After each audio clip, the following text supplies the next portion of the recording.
결국은 이재명 정부의 디스카운트로 인해서 원화 가치가 이렇게 하락하고 있는 것이 아닌가 이런 생각을 하게 됩니다. 후쿠시마 저희가 하겠습니다. 다만 네.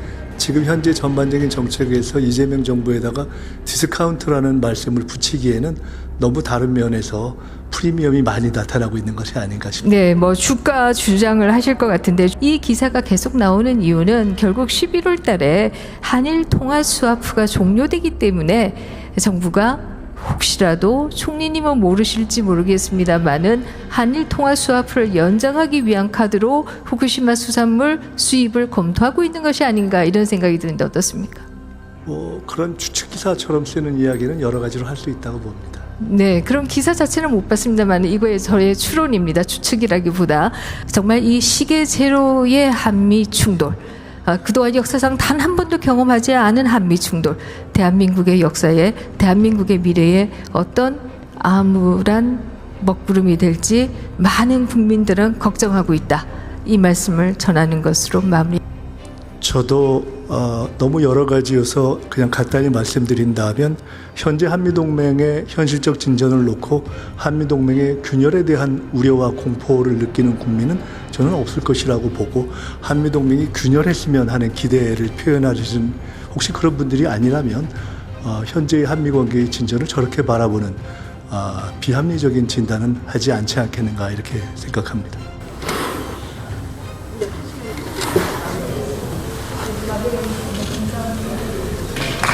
이제 이걸 좀 바로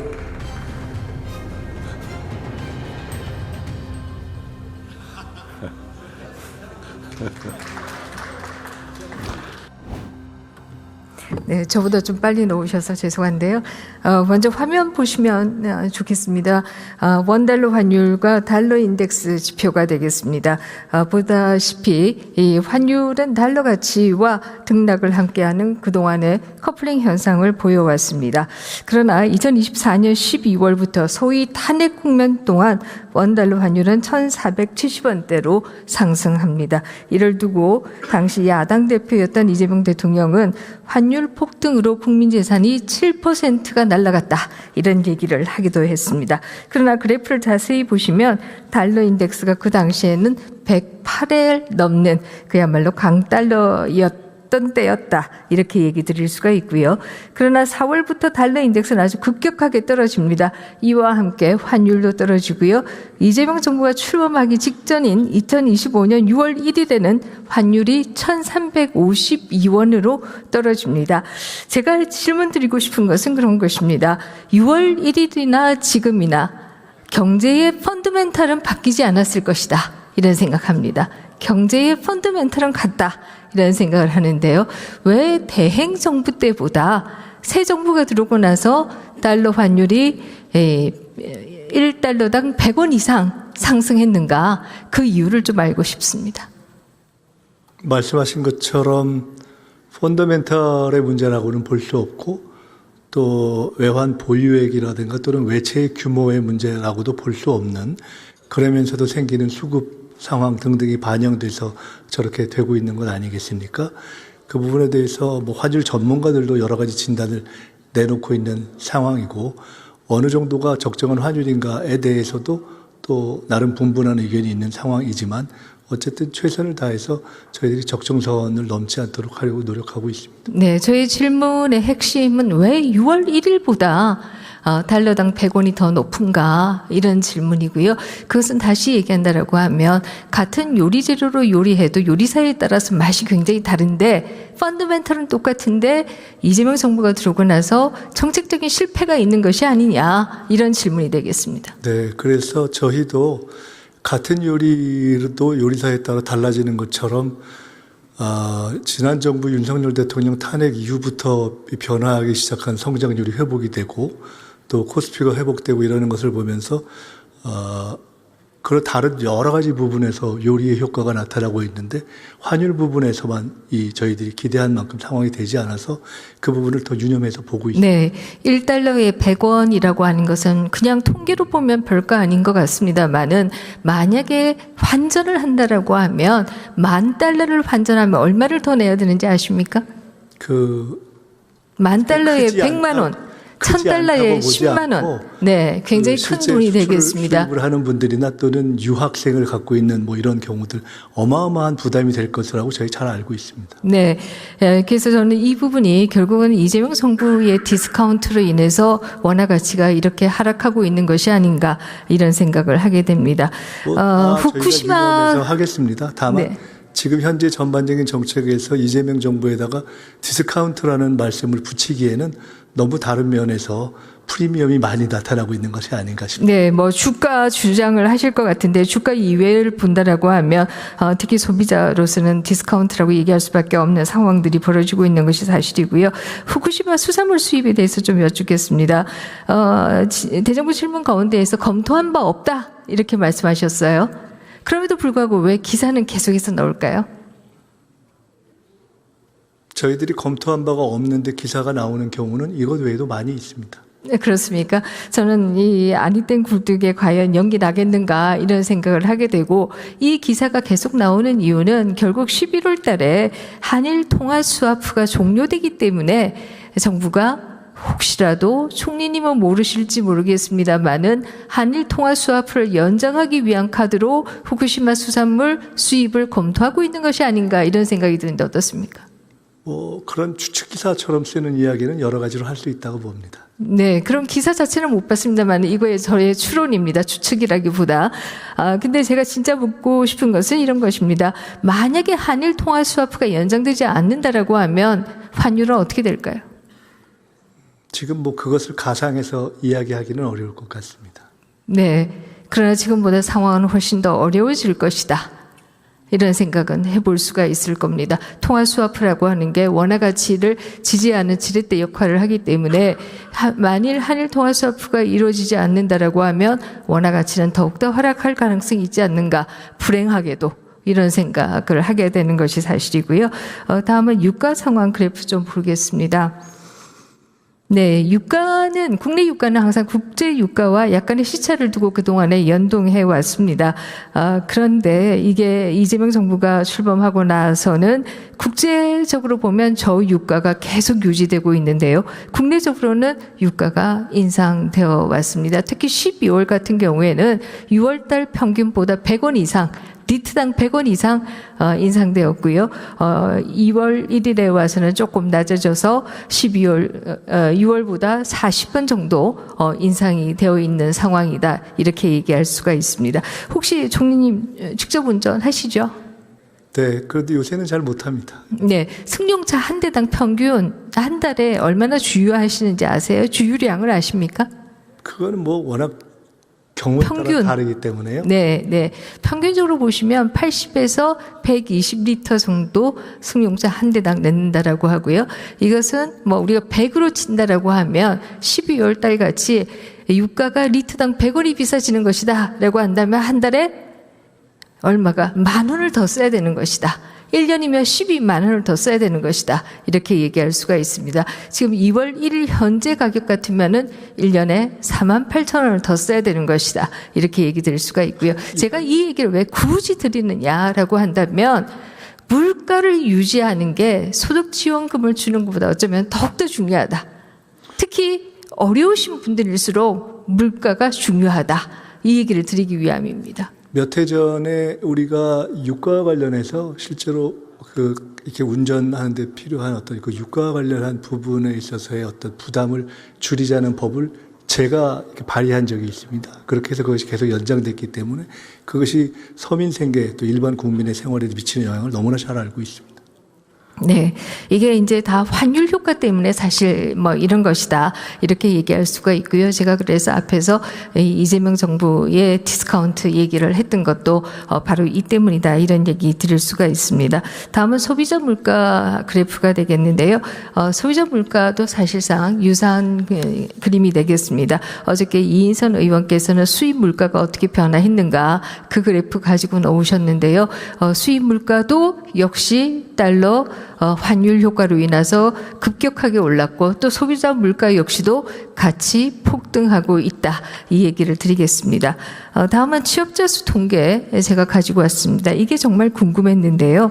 25년 취업자 수 통계 보시면 특히 우리가 좀 좋은 일자리다, 장기 일자리다라고 얘기할 수 있는 좋은 일자리가 일반적으로 제조업 일자리입니다.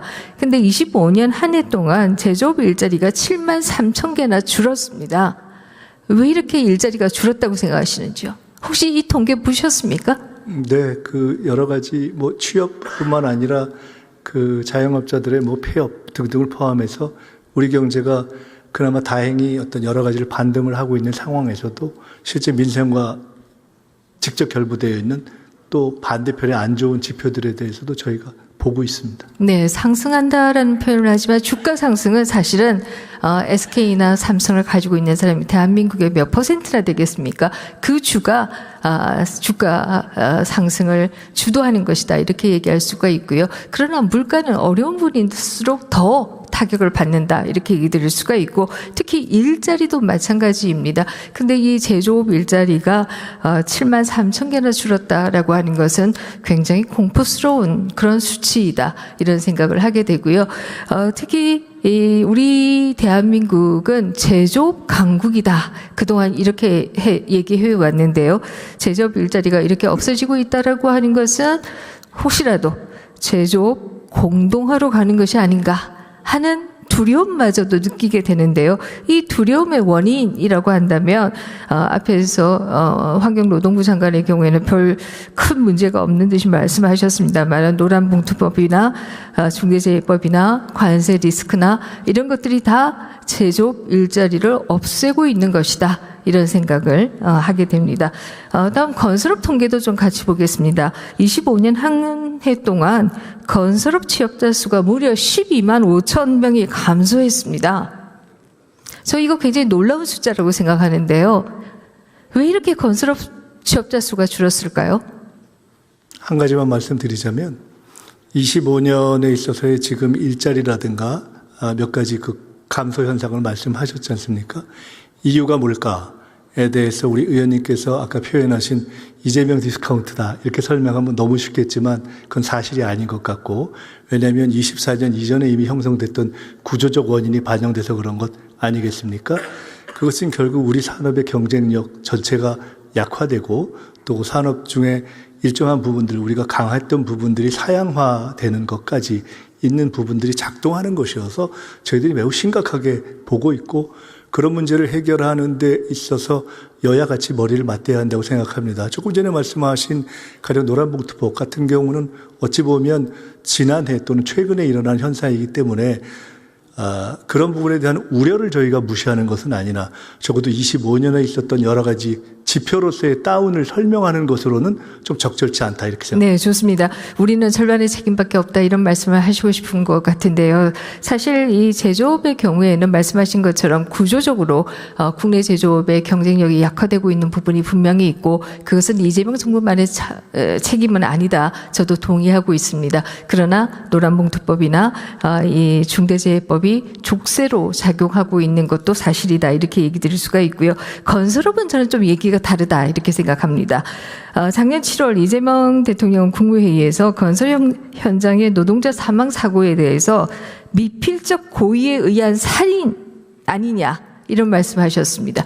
살인이라고 하는 게 대통령 언어로서 적절하다고 보십니까?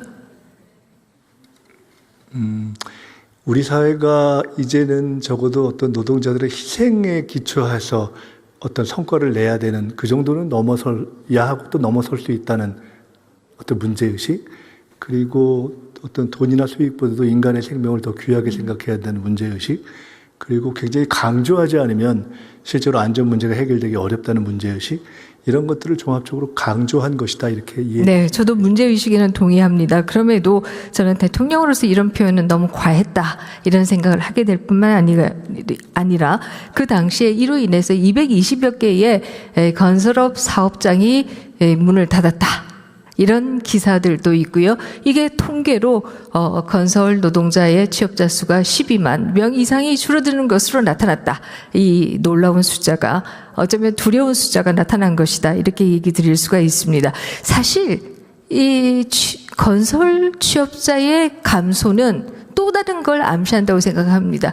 이것은 부동산의 건설이 제대로 이루어지지 않고 있다, 라는 얘기이고 공급이 제대로 이루어지지 않으면 아무리 부동산 감독원을 만들어서 시장의 공정성을 추구해도 아무리 대통령이 밤새도록 SNS로 수요를 억눌러도 부동산 가격은 우상향하게 된다라고 하는 것을 암시하는 것이다 이런 생각이 드는데 어떻습니까? 대통령이 메시지 하나를 던지는 것이 건설과 관련한 또는 다른 것과 관련한 지표를 다운시키는 원인이다. 이렇게 설명할 수 있을 정도로 세상이 쉽고 해결책 정책이 쉽다면 참 좋겠다는 생각을 종종 합니다. 그렇기 때문에 지금 말씀하신 여러 가지를 감안해서 저희들이 복합적인 대책을 세워가겠습니다. 네, 지난 1월 5일 이재명 대통령은 서울, 평양, 베이징을 잇는 고속철도를 만들자. 이게 국내 언론에는 13일에 소개가 되었습니다. 예산은 얼마나 생각하고 계시는지요? 다시 한번 말씀 주시겠습니까? 네, 서울과 평양, 베이징을 잇는 고속철도를 놓자라고 하는 제안을 중국에 가서 하셨어요. 그거에 대해서 가능성에 대해서 이 예산은 어느 정도나 생각하고 계십니까? 지금은 일단 남북 관계 등등이 다 이렇게 해결되면서 진행돼야 될 여러 가지 일들의 하나이기 때문에 그것을 그런 복합적인 어떤 정치적 환경을 별도로 저희들이 가능성을 이야기하기는 좀 어려운 것 같습니다. 네, 그냥 던진 것이다 이런 뜻이신 것 같은데요. 그냥 던졌어도 미국은 아주 예민하게 반응하는 것 같다라는 생각이 들고요. 이 제안이 있은 후 일주일 만에 소위 한미 무역협정을 이행해라라고 하는 최후 통첩을 보내왔습니다. 이게 전혀 우연은 아닐 것이다. 중국이 이런 제안을 하면서 한미 무역협정은 이행하지 않느냐 이런 최후 통첩이 온 것이고요. 그리고 나서 구현출 장관의 로이터 인터뷰가 있었고요. 그리고 결국 25% 관세를 마중 올리겠다라고 하는 트럼프 대통령의 SNS가 있었습니다. 이렇게 본다라고 하면 결국 미중 갈등에서 중국 쪽에 무슨 제안을 한 게 미국을 더 격분시킨 것이다 이렇게 봐야 되지 않겠습니까? 그렇게 보기에 어려울 것이 아니라 그렇지 않습니다. 어떻게 하십니까? 사실과 다르기 때문입니다. 네, 총리가 파악하는 미국과 또 실제 미국은 정확하게 같지는 않은 것 같다라고 하는 게 제가 느끼고 있는 제가 것이고요. 조금 더 정확하게 보는 편에 속하지 않을까 싶습니다. 네, 그렇다라고 한다면 가시자마자 25% 관세를 맞을 이유는 없지 않았을까? 돌아오는 순간에 맞지 않으셨습니까? 그것은 그 이전에 말씀드렸듯이 그것은 제가 가는 것과 전혀 연동되어 있는 것이 아니고 그리고 그때 25% 관세를 올리자는 메시지 또한 트럼프 대통령 및 핵심 측근들에 의해서 주로 대미투자 입법의 지연, 또 투자 프로젝트의 지연, 납입자금의 지연 등등에 대한 불만족을 반영해서 나왔고 그뿐만 아니라 현재 25%를 실제로 실행하는 관보 개제도 이루어져 있지 않은 상태이기 때문에 조금 전에 열차의 제한과 25% 관세를 연결하신 것은 너무 과도한 인과관계인 것 같고 또 현재 25% 관세를 마치 된 것처럼 기정사실화해서 말씀하시는 것도 조금 굳이 그럴 필요까지는 없으신 것 같다 생각됩니다. 네, 말씀하신 것처럼 인도의 경우에는 낮추기도 했던 것이 사실입니다. 지금 PPT만 보여드리겠습니다. 거의 가히 전방위적인 한미 간의 충돌이다 이렇게 얘기할 수 있을 것이고요. 제가 시간이 없어서 하나하나 얘기는 못 드리겠습니다. 정말 이 시계 제로의 한미 충돌, 그동안 역사상 단 한 번도 경험하지 않은 한미 충돌, 대한민국의 역사에 대한민국의 미래에 어떤 암울한 먹구름이 될지 많은 국민들은 걱정하고 있다. 이 말씀을 전하는 것으로 마무리. 저도 너무 여러 가지여서 그냥 간단히 말씀드린다면 현재 한미동맹의 현실적 진전을 놓고 한미동맹의 균열에 대한 우려와 공포를 느끼는 국민은 저는 없을 것이라고 보고 한미동맹이 균열했으면 하는 기대를 표현하시는 혹시 그런 분들이 아니라면 현재의 한미관계의 진전을 저렇게 바라보는 비합리적인 진단은 하지 않지 않겠는가 이렇게 생각합니다.